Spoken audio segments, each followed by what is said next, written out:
अब रूस और यूक्रेन के बीच जो जंग है उसकी बात कर लेते हैं। 19वां दिन है। अब से कुछ देर पहले दोनों देशों के बीच चौथे दौर की बातचीत को रोक दिया गया है। कल फिर से ये मीटिंग शुरू होगी। इस बीच यूक्रेनी राष्ट्रपति ज़ेलेंस्की अमेरिकी कांग्रेस को संबोधित करने वाले हैं। वो हर उस प्लेटफॉर्म का उपयोग कर रहे हैं जहां से रूस के खिलाफ एक माहौल बनाया जा सके। आज भी यूक्रेन की राजधानी कीव समेत कई शहरों पर भयंकर बमबारी रूसी सेना की तरफ से की गई।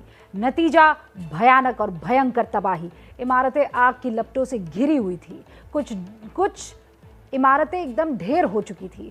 लेकिन इस सब के बीच एक बार फिर केमिकल अटैक की आशंका बढ़ गई है। अमेरिका ने आरोप लगाया कि रूस रासायनिक हमला करने वाला है।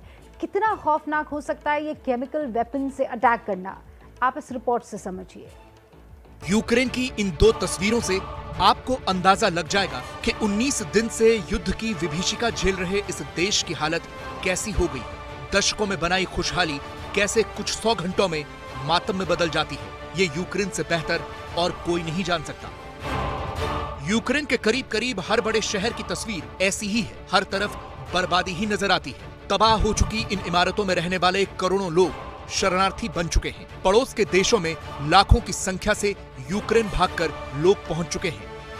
यूक्रेन के डिप्टी आर्थिक मंत्री ने बताया है कि अब तक करीब 120 बिलियन डॉलर का नुकसान रूस के हमले की वजह से हो चुका है। यूक्रेन के जीडीपी की हालत क्या होने वाली है, इसका अंदाजा आपको लग गया होगा। सवाल ये है कि आखिर ये युद्ध कब खत्म होगा। फिलहाल तो युद्ध खत्म होने की कोई उम्मीद नजर नहीं आ रही। रूसी सेना का हमला लगातार जारी है। ये तस्वीरें राजधानी कीव की हैं।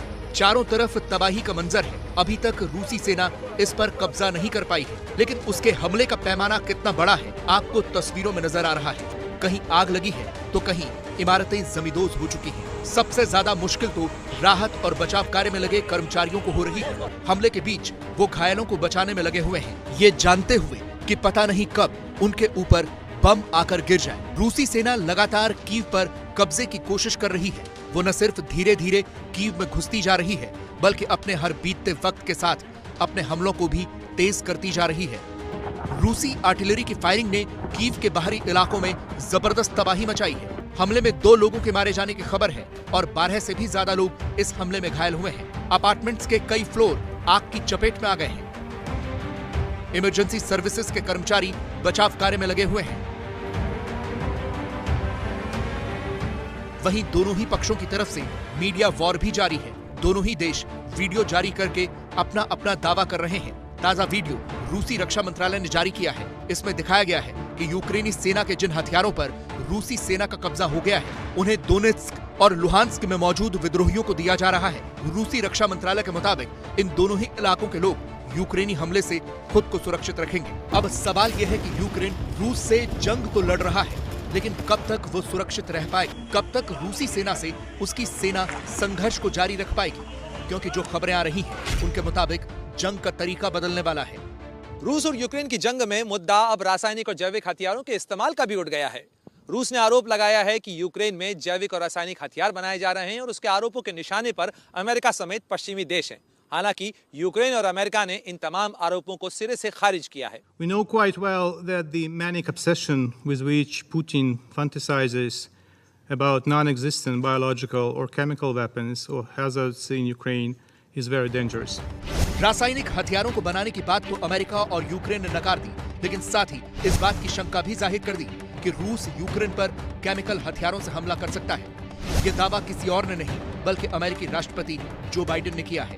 हालांकि रूस ने भी बाइडेन के इन आरोपों को नकार दिया है। उनकी तरफ से कहा गया है कि अमेरिका का ये दावा कि रूस रासायनिक हथियारों का इस्तेमाल करने वाला है, ये सिर्फ मॉस्को की छवि खराब करने की कोशिश है। हालांकि अमेरिका की तरफ से लगातार कहा जा रहा है कि रूस केमिकल हमला कर सकता है। This is a government that has used banned chemical weapons on its own people in the past. They've done so on Russian territory. They've done so on British soil. OPCW यानी organisation for prohibition of chemical weapons के मुताबिक इन हथियारों में जानबूझकर लोगों की जान लेने या उन्हें नुकसान पहुंचाने के लिए जहरीले केमिकल्स का इस्तेमाल किया जाता है। ये केमिकल्स इतने जहरीले होते हैं कि इनके असर से एक साथ हजारों लोगों की जान जा सकती है या फिर वो अलग अलग बीमारियों से तिल तिल कर मरने को मजबूर हो सकते हैं। हालांकि रूस का दावा था कि उसने साल 2017 में ही अपने सभी केमिकल हथियारों को खत्म कर दिया था, पर अब अमेरिका फिर से उस पर केमिकल हथियारों के होने का दावा कर रहा है। केमिकल हथियार मुख्य रूप से 5 तरह के होते हैं। पहला केमिकल वेपन है नर्व एजेंट, जो सबसे खतरनाक रासायनिक हथियार है। यह सीधा इंसान के नर्वस सिस्टम पर अटैक करता है। छोटी सी मात्रा भी जानलेवा होती है। दूसरा केमिकल वेपन है चोकिंग एजेंट। इसमें दम घोंटने वाला केमिकल इस्तेमाल किया जाता है। इससे फेफड़ों में पानी बनने लगता है। पहले विश्व युद्ध में इसके इस्तेमाल से लाखों लोगों की जान गई थी। तीसरा केमिकल वेपन है ब्लड एजेंट। ये ऐसा रसायन है जो सीधे खून के सेल्स पर अटैक करता है। इसकी वजह से खून में होने वाली ऑक्सीजन की सप्लाई रुक जाती है, दम घुटने लगता है और इंसान की मौत हो जाती है। चौथा केमिकल वेपन है ब्लिस्टरिंग एजेंट। ये शरीर पर फफोले बनाने लगता है, आंखों की रोशनी छीन लेता है, यानी अंधा कर देता है। जलन और घाव से मौत हो जाती है। और पांचवा केमिकल वेपन है रॉयड कंट्रोल एजेंट। ये कम घातक केमिकल है। इससे आंखों, मुंह और त्वचा में जलन होने लगती है। अमूमन भीड़ पर काबू पाने में इसे इस्तेमाल किया जाता है, पर इससे मौत नहीं होती। केमिकल वेपन के इस्तेमाल पर पूरी दुनिया में प्रतिबंध है। साल 1993 में केमिकल वेपन्स कन्वेंशन का समझौता हुआ था। इस पर रूस, अमेरिका और भारत सहित 165 देश साइन कर चुके हैं। पर बीच बीच में केमिकल वेपन के छोटे पैमाने पर इस्तेमाल की खबरें भी आती रहीं। यूक्रेन की जंग में इसे लेकर रूस और अमेरिका दोनों एक दूसरे पर आरोप लगा रहे हैं। सच्चा कौन है, इसका पता लगाना फिलहाल तो बेहद मुश्किल है।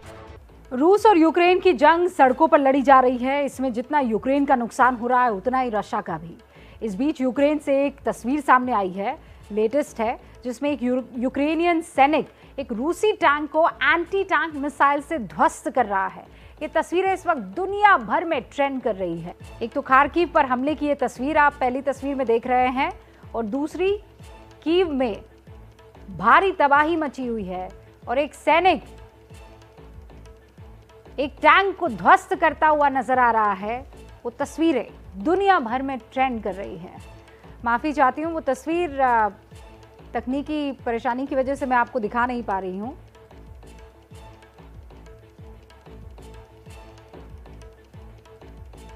इस बीच यूक्रेन के गृह मंत्री के सलाहकार ने ट्विटर पर एक वीडियो पोस्ट किया है। इस वीडियो में कीव में रूसी हमले से मच रही तबाही जो है वो नजर आ रही है। वीडियो में साफ दिख रहा है कि कैसे रूसी मिसाइलें कीव में बरस रही है और जबरदस्त धमाके हो रहे हैं।